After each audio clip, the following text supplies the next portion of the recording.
Sir आपने सड़क का निरीक्षण किया सर, आप गाड़ी से उतरे नहीं सर, कैसे निरीक्षण करेंगे? सर बताइए ना सर, जब आप उतरे नहीं तो कैसे जांच करेंगे सर? बताइए ना। उसके साथ शिकायत लगातार हो रही है, उस रोड पे WM का प्लान करूंगा मैं लैब। सर आप सर गाड़ी से नहीं उतरे सर, आप मैं लैब की मशीन आप भेज रहा हूँ, मैं जांच कराऊंगा। देखिए ये एसी साहब, ये ऐसे अधिकारी हैं जो हमारे टैक्स के पैसे का खाते हैं और सिर्फ रेस्ट हाउस से निकलते हैं और रेस्ट हाउस जाकर घुस जाते हैं। इस तरह से हमारे छत्तीसगढ़ को खोखला ऐसे अधिकारी करते हैं, भाग रहे हैं हमसे, और नए प्लान की जांच करते हैं, नए रोड की जांच करते हैं, ना उसकी गुणवत्ता की जांच करते हैं। सबसे पहले ऐसे अधिकारियों पे कार्रवाई होनी चाहिए, इसके बाद उस ठेकेदार पे कार्रवाई होनी चाहिए। मान लीजिए इसमें काम चल रहा है, यहाँ पर वाइब्रेटर नहीं, लेकिन उस अधिकारी की आंखों पे नहीं दिखा, क्योंकि उस अधिकारी की आंखों पे ना पट्टी बंधी हुई थी। किस तरह के अधिकारी हमारे छत्तीसगढ़ में राज कर रहे हैं उसको दिखाने के लिए मैं यहाँ पर रुका हुआ हूँ। मैं इनको परेशान नहीं करना चाहता, क्योंकि ये जो लोग हैं इनको जैसा बोला जाएगा वैसा करेंगे। इन्हीं गरीबों का पैसा खाते हैं हम लोग।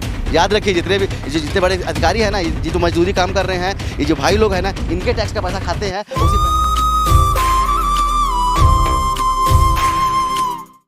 जो गाड़ी देख रही होंगे आप यहाँ पर CG02 AU 0739, इसी गाड़ी पे साहब घूम रहे हैं। और ये इस गाड़ी सरकारी गाड़ी है जिसमें हमारे और हम जैसे लोगों का, हम जैसे प्रदेशवासियों का पैसा लगा होता है, और उसी पैसे पे साहब घूमते हैं पेट्रोल पे। इसके बाद में बोलते हैं रोडों का निरीक्षण कर लिए। अब समझिए कि जब ये साहब रोड से उतरते नहीं हैं तो कैसे जाँच करेंगे, कैसे ये रोडों की गुणवत्ता को जांचेंगे, परखेंगे और चेक करेंगे जब ये उतरेंगे नहीं तो। और जब इनसे पूछते हैं तो बोलते हैं हम तो उतरे थे। बस सोचे, सरासर आंखों पे के सामने झूठ बोलने की कोशिश यहाँ पर एसी साहब कर रहे हैं कि हमने उतरा और देखा, जबकि हम लोग पिछले 40 किलोमीटर से उनके पीछे दौड़ रहे हैं, लेकिन ये कहीं भी इनकी गाड़ी रुकी नहीं, इनकी गाड़ी 80 किलोमीटर से नीचे गई नहीं, और ये बोलते हैं कि हम जाँच करेंगे। चलिए उनसे फिर से बात करते हैं कि जब ये उतरे नहीं तो जाँच करेंगे कैसे? सर आपने सड़क का निरीक्षण किया सर, आप गाड़ी से उतरे नहीं सर, कैसे निरीक्षण करेंगे सर? मैंने देखा जिल्दा में, जिल्दा का जो रोड बन रहा है, कहाँ उतरे हैं? कहाँ उतरे हैं? क्या हम वहाँ के गांव वालों से पूछा दें आपकी गाड़ी का काफिला सिर्फ धूल उड़? सर झूठ नहीं बोल रहे हैं, और हमारा काम झूठ बोलना नहीं होता सर।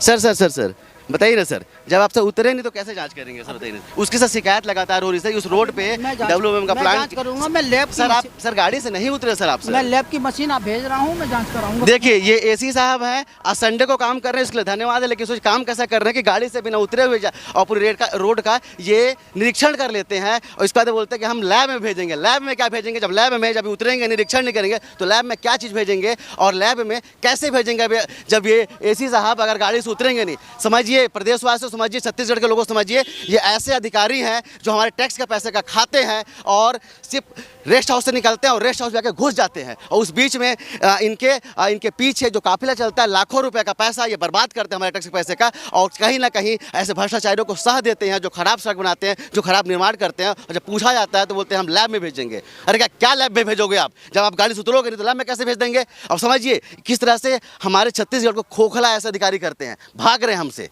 कि हम लैब में उतरे थे, इनके गाड़ियों के पीछे हम भाग रहे थे, और इनके गाड़ियों को धूल, ये जो हमारे साथ पत्रकार साथी हैं ये बाइक से घूम रहे थे, इनके पीछे में पूरा धूल खा रहे थे, और इसके बाद में बोलते हैं कि हम लैब में भेजेंगे। ऐसे अधिकारियों पर क्या कार्रवाई होनी चाहिए? और ऐसे अधिकारी का जांच करेंगे क्या? और ऐसे अधिकारी आके कैसे सत्यता से जांच करेंगे? और ऐसे अधिकारी कैसे हमारे छत्तीसगढ़ को बनाएंगे? ये सोचने वाला सवाल है। गलत बोल रहा हूँ? अगर ये अधिकारी सिर्फ रेस्ट हाउस से निकलते हैं और रेस्ट हाउस में जाके फिर जाके बैठ जाएंगे, और रोड हम के पीछे घूम रहे हैं, ऐसे निर्माण होना चाहिए क्या? नहीं होना चाहिए। और ये हमारे टैक्स का पैसा नहीं खा रहे हैं? खा रहे हैं, पूरा खा रहे हैं, सही बात है। और ये सत्यता की जांच करेंगे कभी? ये नहीं कर पा रहे हैं। कॉलेज के लाइब्रेरी के इतना बुक चोरी हुआ, अभी तक कोई छानबीन कुछ नहीं हुआ आज तक।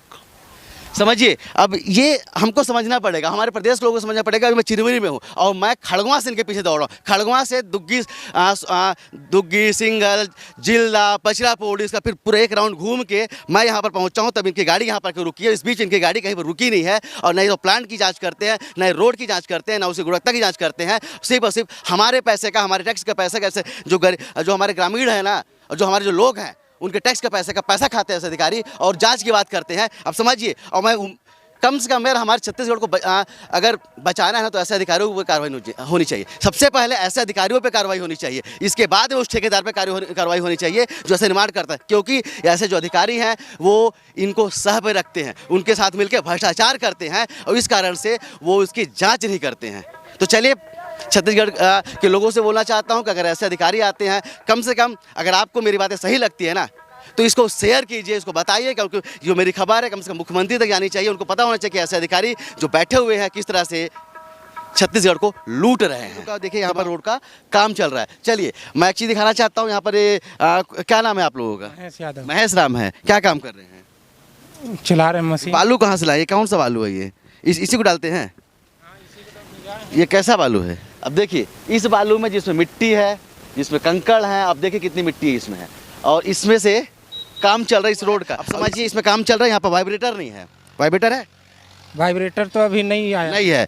वाइब्रेटर चलना चाहिए? चलना चाहिए? चलना चाहिए। चलना चाहिए ना। वाइब्रेटर चलना चाहिए? नहीं चलना चाहिए भैया? चलना चाहिए। चलना चाहिए। लेकिन उस अधिकारी की आंखों पे नहीं दिखा, क्योंकि उस अधिकारी की आंखों पे ना पट्टी बंधी हुई। किसी रास्ते से अधिकारी यहाँ से जाते हैं और इसको देखते हैं। अब देखिए बालू कैसा है। यहाँ पर वाइब्रेटर नहीं है। कितने का मसाला बना रहे हैं? 4 एकड़ का बन रहा है। 4 एकड़ तो नहीं बना रहे हैं। 4 एकड़। देखिए मैं जब समझो आप लोग की गलती नहीं है। आप लोग को मैं बिल्कुल नहीं बोल रहा। आप लोग को जो आपका ठेकेदार बोलेगा आप लोग करेंगे वाले हिसाब है ना। लेकिन 4 एकड़ तो नहीं बना रहे हैं।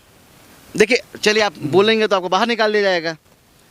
बातों को समझना पड़ेगा। इनमें इनकी क्या गलती है? ये छोटे कर्मचारी हैं, ये लेबर है, ये मजदूर है, ये काम करते हैं और इनको किसी भी तरह से ब्लेम नहीं किया जा सकता है। लेकिन अगर यहाँ से अधिकारी जाते हैं और इसी रास्ते से जाते हैं, आंख मूंद के चले जाते हैं, यहाँ पर वाइब्रेटर नहीं। अब मैंने आपको बालू दिखाई, बालू की क्या क्वांटिटी है और किस रेशो से बन रहा है, ये सब चीज़ें चेक करते तब तो समझ में आता है ना कि कैसे भ्रष्टाचार हो रहा है। तब तो समझ में आता है ना कि कितनी गड़बड़ी हो रही है। वो अधिकारी आते हैं, रोड से निकल जाते हैं, रेस्ट हाउस से निकल कर रेस्ट हाउस को वापस चले जाते हैं और इसके बाद में बोलते हैं कि हम तो सैंपल भेजेंगे, घंटा का सैंपल भेजेंगे। जब आप उतरेंगे नहीं तो सैंपल भेजेंगे कैसे? और किस तरह के अधिकारी हमारे छत्तीसगढ़ में राज कर रहे हैं उसको दिखाने के लिए मैं यहाँ पर रुका हुआ हूँ। मैं इनको परेशान नहीं करना चाहता, क्योंकि ये जो लोग हैं इनको जैसा बोला जाएगा वैसा करेंगे। लेकिन यहाँ से अधिकारी जब यहाँ से निकलता है तो उसको देखना चाहिए कि किस तरह का कार्य हो रहा है। इस तरह के बालू का यूज होगा क्या? कौन से ग्रेड का सीमेंट है वो देखना चाहिए। कितनी चौड़ाई होनी है वो देखना चाहिए। वाइब्रेटर है कि नहीं है वो देखना चाहिए। यहाँ पर कुछ भी नहीं है। इसके बाद भी आंख मूंद के वो सिर्फ एसी गाड़ी पे बैठ के एसी साहब निकल जाता है। कोई मतलब नहीं होता है कि कैसे काम करना है। कोई मतलब नहीं होता है कि किस गुणवत्ता का काम हो रहा है। इससे समझ चाहूँगा कि आज मेरी लैंग्वेज थोड़ी गलत है, क्योंकि मुझे गुस्सा है ऐसे लोगों पे, मुझे गुस्सा है ऐसे अधिकारियों पे, मुझे गुस्सा है ऐसे तंत्र पे, ऐसे लोकतंत्र को तोड़ने वाले लोगों पे जो आते हैं, हमारे टैक्स का पैसा खा जाते हैं। इन्हीं गरीबों का पैसा खाते हैं हम लोग। याद रखिए जितने बड़े अधिकारी हैं ना, ये जो मजदूरी काम कर रहे हैं, ये जो भाई लोग हैं ना, इनके टैक्स का पैसा खाते हैं और उसी पैसे से भ्रष्टाचार करके यहाँ पर आते हैं, अंबिकापुर से निकल जाते हैं आंखों में पट्टी बांध के। तो जवाबदेही होनी चाहिए और जवाबदेही फिक्स होनी चाहिए। और ऐसे अधिकारियों पे भी ना सबसे पहले तो उनके ऊपर कार्रवाई होनी चाहिए। कैमरामैन अखिल के साथ अब तक के लिए मैं सुनील शर्मा। जय हिंद।